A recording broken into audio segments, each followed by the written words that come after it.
ಎಲ್ಲರಿಗೂ ನಮಸ್ಕಾರ. ನಾನು ಡಾಕ್ಟರ್ ವೆಂಕಟೇಶ್ ಗಾಂವ್ಕರ್, ವೇದ ವೆಲ್ನೆಸ್ ಸೆಂಟರ್, ನಿಸರ್ಗ ಮನೆ ಸಿರಸಿಯ ಆಯುರ್ವೇದ ವೈದ್ಯ. ವೀಕ್ಷಕರೇ, ನಿಮ್ಗೆಲ್ಲರಿಗೂ ನಮ್ಮ ಯೂಟ್ಯೂಬ್ ಚಾನೆಲ್ಗೆ ಹೃತ್ಪೂರ್ವಕ ಸ್ವಾಗತ.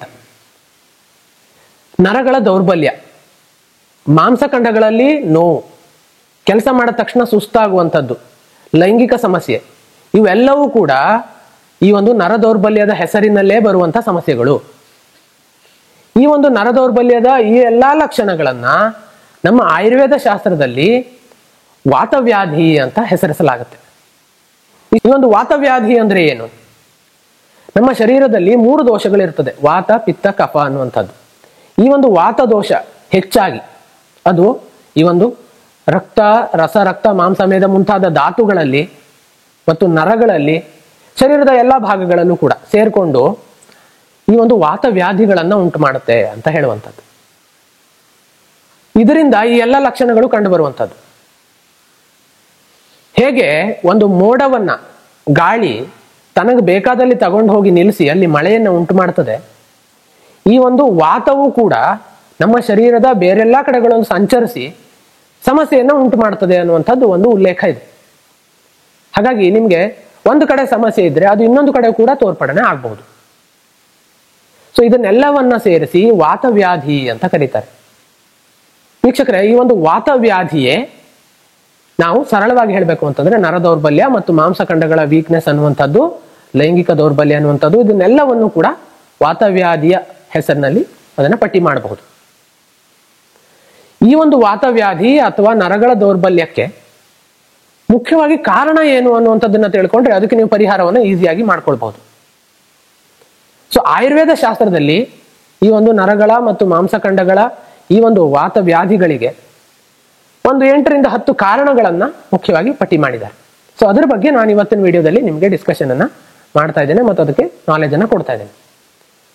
ಹೌದು, ಈ ವಾತ ಹೆಚ್ಚಿಗೆ ಆಗುವಂತ ಆಹಾರವನ್ನ ನೀವು ಸೇವಿಸುವಂಥದ್ದು ಮೊದಲನೇ ಕಾರಣ. ರೂಕ್ಷ, ಶೀತ, ಲಘು ಆಹಾರ ಅಂತ ಹೇಳುವಂಥದ್ದು. ಅಂದ್ರೆ ಅತಿಯಾಗಿ ಡ್ರೈ ಇರುವಂತ ಆಹಾರ, ಅಂದ್ರೆ ಬೆಣ್ಣೆ, ತುಪ್ಪ ಮುಂತಾದ ಯಾವುದೇ ಕೊಬ್ಬಿನಂಶವನ್ನು ಸೇರಿಸದೆ ಡ್ರೈ ಆಗಿರುವಂತ ಆಹಾರ. ಶೀತ ಅಂದ್ರೆ ಅತಿಯಾಗಿ ತಂಪಾಗಿರುವಂತ ಆಹಾರ. ಮತ್ತು ಅಲ್ಪ ಆಹಾರ, ನೀವು ಹಸಿವಾಗಿರುತ್ತೆ ಬಟ್ ತಿನ್ನಕ್ಕೆ ಆಗ್ತಾ ಇರಲ್ಲ, ಅಂತ ಸಂದರ್ಭದಲ್ಲಿ ಕಡಿಮೆ ತಿಂದಿರ್ತೀರ, ಆ ಒಂದು ಸಂದರ್ಭದಲ್ಲೂ ಕೂಡ ಅದು ಅಲ್ಪ ಆಹಾರ ಅಂತ ಕರೆಸ್ಕೊಳ್ಳುತ್ತೆ. ಈ ಒಂದು ಕಾರಣಗಳಿಂದಾಗಿ ನಿಮಗೆ ವಾತ ವೃದ್ಧಿ ಆಗಬಹುದು. ಸೊ ಆಹಾರದಲ್ಲಿ ಈ ತಪ್ಪುಗಳನ್ನ ಮಾಡಿದಾಗ ನಿಮಗೆ ನರ ದೌರ್ಬಲ್ಯ ಕಾಣಿಸ್ಕೊಳ್ಬಹುದು ಅನ್ನುವಂಥದ್ದು. ಸೊ ಎರಡನೇದಾಗಿ ಆಯುರ್ವೇದ ಶಾಸ್ತ್ರದಲ್ಲಿ ಮುಖ್ಯವಾಗಿ ಉಲ್ಲೇಖ ಮಾಡಿರುವಂತ ಒಂದು ಇದು ಅಂತ ಹೇಳಿದ್ರೆ ಅದು ಅತಿ ವ್ಯವಾಯ ಅಂತ, ಅಂದ್ರೆ ಅತಿಯಾಗಿ ಲೈಂಗಿಕ ಕ್ರಿಯೆಯಲ್ಲಿ ತೊಡಗುವಂಥದ್ದು ಅಂತ. ಸೊ ಇತ್ತೀಚಿನ ದಿನಗಳಲ್ಲಿ ಅದನ್ನು ಹಸ್ತಮೈಥುನಕ್ಕೂ ಕೂಡ ನಾವು ಕೋರಿಲೇಟ್ ಮಾಡಬಹುದು. ಅತಿಯಾಗಿ ಹಸ್ತಮೈಥುನ ಮಾಡುವಂಥದ್ದು ಅಥವಾ ಅತಿಯಾಗಿ ಲೈಂಗಿಕ ಕ್ರಿಯೆಯಲ್ಲಿ ತೊಡಗುವಂಥದ್ದು, ಅತಿಯಾಗಿ ವೀರ್ಯನಾಶವನ್ನ ಮಾಡಿಕೊಳ್ಳುವಂಥದ್ದು ಕೂಡ ನರಗಳ ದೌರ್ಬಲ್ಯಕ್ಕೆ, ಮಾಂಸಖಂಡಗಳ ದೌರ್ಬಲ್ಯಕ್ಕೆ, ವಾತವ್ಯಾಧಿಗಳಿಗೆ ಕಾರಣ ಆಗಬಹುದು ಅಂತ. ಸೊ ಇದು ಆಯುರ್ವೇದ ಶಾಸ್ತ್ರದಲ್ಲಿ ಯುನಿಕ್ ಆಗಿ ಹೇಳಿರುವಂಥದ್ದು. ಸೊ ನೀವು ಮಾಡರ್ನ್ ರಿಸರ್ಚಸ್ ಅಲ್ಲಿ ನೋಡಿದ್ರೆ ಇದರಿಂದ ಏನೂ ಸಮಸ್ಯೆ ಇಲ್ಲ ಅಂತ ನೀವು ನೋಡಬಹುದು. ಆದರೆ ನಮ್ಮ ಭಾರತೀಯ ವೈದ್ಯ ಪದ್ಧತಿಯಲ್ಲಿ ಅನುಭವದ ಆಧಾರದ ಮೇಲೆ ಹೇಳಿರುವಂತ ಮಾತು ಅತಿಯಾದ ಹಸ್ತಮೈಥುನ ಮತ್ತು ಅತಿಯಾದ ಲೈಂಗಿಕ ಕ್ರಿಯೆ ಆರೋಗ್ಯಕ್ಕೆ ಒಳ್ಳೇದಲ್ಲ ಅಂತ ಹೇಳಿ. ಸೊ ಮೂರನೇದು ರಾತ್ರಿ ಜಾಗರಣ ಅಂತ. ವೀಕ್ಷಕರು, ಇತ್ತೀಚಿನ ದಿನಗಳಲ್ಲಿ ನಾವೆಲ್ಲ ಮಾಡ್ತಾ ಇರುವಂತ ಒಂದು ತಪ್ಪು ರಾತ್ರಿ ಜಾಗರಣೆ. 12-1 ಗಂಟೆ ಆದ್ರೂ ಕೂಡ ನಾವು ನಿದ್ರೆ ಮಾಡೋದಿಲ್ಲ. ಸೊ ನಿದ್ರೆಯನ್ನ ಹಾಳು ಮಾಡ್ಕೊಳ್ತೇವೆ. ಸೊ ಇದರಿಂದಾಗಿ ವಾತ ವೃದ್ಧಿ ಆಗುತ್ತೆ. ನರಗಳ ದೌರ್ಬಲ್ಯ, ಮಾಂಸಖಂಡಗಳ ವೀಕ್ನೆಸ್ ಸರ್ವೇ ಸಾಮಾನ್ಯವಾಗಿ ಎಲ್ಲರಿಗೂ ಕಂಡು ಬರ್ತಾ ಇದೆ. ಹಾಗಾಗಿ ಸಮಯಕ್ಕೆ ಸರಿಯಾಗಿ ನಿದ್ರೆ ಮಾಡುವಂಥದ್ದು. ಸೊ ನೀವು ಒಂದು ಟೈಮ್ ಅನ್ನ ಫಿಕ್ಸ್ ಮಾಡಿಕೊಂಡು ನಿಮ್ಮ ಬಾಡಿಯ ಸರ್ಕ್ಯಾಡಿಯನ್ ರಿದಮ್ ಅಂತ ಏನ್ ಹೇಳ್ತೀವಿ, ನೀವು ಎಷ್ಟೊತ್ತಿಗೆ ನಿದ್ರೆ ಮಾಡಬೇಕು, ಎಷ್ಟೊತ್ತಿಗೆ ಹೇಳ್ಬೇಕು ಅನ್ನುವಂಥದ್ದನ್ನ ಫಿಕ್ಸ್ ಮಾಡಿಕೊಂಡು ಬೇಗ ಮಲಗು ಬೇಗ ಏಳು ಅನ್ನುವಂಥ ನಿಯಮವನ್ನ ನೀವು ಫಾಲೋ ಮಾಡ್ತಾ ಬಂದಲ್ಲಿ ಅದು ವಾತವೃದ್ಧಿ ಆಗದಂತೆ ನೋಡ್ಕೊಳ್ತದೆ, ಮಾಂಸಖಂಡಗಳಿಗೆ, ನರಗಳಿಗೆ ಶಕ್ತಿಯನ್ನ ಕೊಡ್ತದೆ ಅನ್ನುವಂಥದ್ದು. ನಾಲ್ಕನೇ ಒಂದು ಕಾರಣವನ್ನ ಹೇಳಬೇಕು ಅಂತ ಹೇಳಿದ್ರೆ, ಸಾಮಾನ್ಯವಾಗಿ ಮಹಿಳೆಯರಲ್ಲಿ ಕಂಡು ಬರುವಂತದ್ದು ಅತಿಯಾದ ಋತುಸ್ರಾವ ಅಥವಾ ಯಾವುದೋ ಒಂದು ಪೆಟ್ಟಾದಂತ ಸಂದರ್ಭದಲ್ಲಿ ಗಂಡಸರಲ್ಲೂ ಆಗ್ಬೋದು, ಅತಿಯಾಗಿ ರಕ್ತಸ್ರಾವ ಆಗುವಂಥದ್ದು ಅಥವಾ ಶರೀರದಿಂದ ಧಾತುಗಳು ಹೆಚ್ಚಾಗಿ ಹೋಗುವಂಥದ್ದು, ಪದೇ ಪದೇ ನೆಗಡಿ ಆಗ್ತಾ ಇರುವಂಥದ್ದು, ಅದರಿಂದಾಗಿ ಮೂಗಿನಿಂದ ಮತ್ತು ಗಂಟಲಿಂದ ಕಫದ ರೂಪದಲ್ಲಿ ನಮ್ಮ ಶರೀರದ ಧಾತುಗಳು ಹೋಗುವಂಥದ್ದು. ಸೊ ಈ ಒಂದು ನಮ್ಮ ಶರೀರದ ಉಪಯುಕ್ತ ಒಂದು ವಸ್ತುಗಳು, ರಕ್ತ ಆಗಿರ್ಬೋದು, ಇನ್ನಿತರ ದ್ರವಾಂಶಗಳಾಗಿರ್ಬೋದು, ಈ ಒಂದು ರಸ ಅಥವಾ ರಕ್ತ ನಮ್ಮ ಶರೀರದಿಂದ ಹೆಚ್ಚಾಗಿ ಹೋಗೋದ್ರಿಂದಾಗಿ ಅದರಿಂದ ಕೂಡ ವಾತವೃದ್ಧಿ ಆಗುತ್ತೆ, ನರಗಳು ಮತ್ತು ಮಾಂಸಖಂಡಗಳಲ್ಲಿ ದೌರ್ಬಲ್ಯ ಕಂಡು ಬರಬಹುದು ಅನ್ನುವಂಥದ್ದು. ಮತ್ತೊಂದು ವೇಗಧಾರಣ ಅಂತ ಹೇಳುವಂಥದ್ದು. ವೀಕ್ಷಕರ, ವೇಗಧಾರಣದ ಬಗ್ಗೆ ಕೂಡ ಆಯುರ್ವೇದದಲ್ಲೇ ಸ್ಪೆಷಲ್ ಉಲ್ಲೇಖ ಇರುವಂಥದ್ದು. ನೀವು ನಿಮ್ಮ ನ್ಯಾಚುರಲ್ ಅರ್ಜಸ್ ಅದು ಹಸಿವಾಗಿರ್ಬಹುದು, ನಿದ್ರೆ ಆಗಿರ್ಬಹುದು, ಒಂದು 13 ವೇಗಗಳು ಅಂತ ನಾವು ಕರಿತೀವಿ. ಮೂತ್ರ, ಮಲ, ಇನ್ನಿತರ ಒಂದು 13 ವೇಗಗಳನ್ನ ಆಯುರ್ವೇದದಲ್ಲಿ ಪಟ್ಟಿ ಮಾಡಿದ್ದೇವೆ. ಸೊ ಅದು ನಮ್ಮ ಹಲವಾರು ವಿಡಿಯೋಗಳಲ್ಲಿ ನಾವು ಹೇಳಿದ್ದೇವೆ ಕೂಡ. ಈ ಒಂದು ನ್ಯಾಚುರಲ್ ಅರ್ಜಸ್ ಅನ್ನ ನೀವು ತಡೆ ಹಿಡಿದ್ರಿ, ಸರಿಯಾಗಿ ಸಮಯದಲ್ಲಿ ಅದು ಬಂದಾಗ ಅದನ್ನು ವಿಸರ್ಜನೆ ಮಾಡಲಿಲ್ಲ ಅಂತ ಆದ್ರೆ ಅದರಿಂದ ಕೂಡ ವಾತವೃದ್ಧಿಯಾಗಿ ಈ ಒಂದು ವೀಕ್ನೆಸ್ಗಳು ಉಂಟಾಗಬಹುದು. ವೀಕ್ಷಕರ, ನಂತರದ ಕಾರಣ ಅಂತ ಹೇಳಿದ್ರೆ ಅದು ಅತಿಯಾದ ಮಾನಸಿಕ ಒತ್ತಡ, ಅತಿಯಾದ ಒಂದು ವರಿ ಮಾಡ್ಕೊಳ್ಳುವಂಥದ್ದು ಅಥವಾ ಗ್ರೀಫ್ ಅಂದ್ರೆ ಶೋಕ. ಸೊ ಈ ಒಂದು ಮಾನಸಿಕ ಒತ್ತಡ, ಟೆನ್ಷನ್ ಮತ್ತು ಈ ಒಂದು ಚಿಂತೆಯಿಂದಾಗಿ ಶರೀರದಲ್ಲಿ ವಾತವೃದ್ಧಿ ಆಗುತ್ತೆ. ಇದು ವೈಜ್ಞಾನಿಕವಾಗಿ ಕೂಡ ಪ್ರೂವ್ ಆಗಿದೆ. ಹಾರ್ಮೋನ್ಗಳ ವೇರಿಯೇಷನ್ ಅನ್ನು ಉಂಟು ಮಾಡಿ ನಮ್ಮ ಶರೀರವನ್ನ ಇದು ವೀಕ್ನೆಸ್ ಮಾಡುತ್ತೆ, ನರಗಳು ಮತ್ತು ಮಾಂಸಖಂಡಗಳನ್ನ ಅದು ಮತ್ತು ವೀಕ್ ಮಾಡುತ್ತೆ ಅನ್ನುವಂಥದ್ದು ಕೂಡ ಸತ್ಯ. ಸೊ ಹಾಗಾಗಿ ಅತಿಯಾದ ಶೋಕ ಮತ್ತು ಚಿಂತೆ ಕೂಡ ಈ ಒಂದು ವಾತವೃದ್ಧಿಗೆ ಕಾರಣ ಆಗಬಹುದು. ಇನ್ನು ಅತಿ ಮುಖ್ಯವಾಗಿ, ಇಲ್ಲ ನಾನು ಇದು ಯಾವುದನ್ನು ಮಾಡ್ತಾ ಇಲ್ಲ ಆದರೂ ಕೂಡ ವಾತವೃದ್ಧಿ ಆಗ್ತಾ ಇದೆ ಅಂತ ಹೇಳಿದ್ರೆ ಅದು ಪೋಷಕಾಂಶಗಳ ಕೊರತೆಯಿಂದ ಆಗಬಹುದು.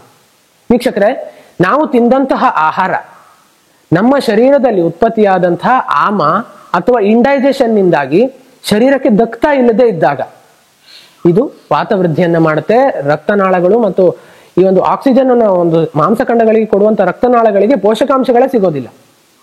ಹಾಗಾಗಿ ಇಂಡೈಜೆಷನ್ ಅಥವಾ ಆಮ ಉತ್ಪಾದನೆ ಆಗುವಂಥದ್ದು, ನಿಮಗೆ ಸರಿಯಾಗಿ ಜೀರ್ಣಕ್ರಿಯೆ ಆಗದೇ ಇರುವಂಥದ್ದು ಕೂಡ ಪೋಷಕಾಂಶಗಳ ಕೊರತೆಯನ್ನು ಉಂಟು ಮಾಡಿ ಶರೀರದಲ್ಲಿ ಮತ್ತು ಮಾಂಸಖಂಡಗಳಲ್ಲಿ ಮತ್ತು ನರಗಳಲ್ಲಿ ವೀಕ್ನೆಸ್ ಅನ್ನು ಉಂಟು ಮಾಡಬಹುದು.